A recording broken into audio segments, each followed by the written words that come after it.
کہ میری امی کہتی ہیں کہ اگر آپ کی نیل پالش لگی ہوئی آپ کی نماز نہیں ہوئی. میں کہا اللہ میاں اتنے فالتو بیٹھے ہیں کہ وہ یہ دیکھ رہے ہیں تمہارے 5 یعنی اس خربوں کی یونیورس میں ایڈا ویلا بیٹھا ہے نا. Wake up to reality. اگر کوئی عمل چاہے رائی کے دانے کے برابر بھی چھوٹا ہو اور ہو بھی کسی پتھر کے اندر یا آسمانوں میں مخفی ہو یا زمین میں، اللہ اس کو قیامت کے دن لا موجود کرے گا. کچھ شک نہیں کہ اللہ باریک بین ہے، خبردار ہے، اور اسی کے پاس غیب کی کنجیاں ہیں جن کو اس کے سوا کوئی نہیں جانتا، اور اسے جنگلوں اور دریاؤں کی سب چیزوں کا علم ہے، اور کوئی پتا نہیں جھڑتا مگر وہ اس کو جانتا ہے،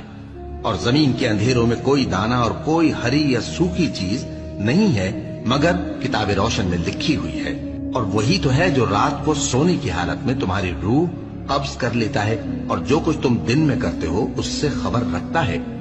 پھر تمہیں دن کو اٹھا دیتا ہے تاکہ یہی سے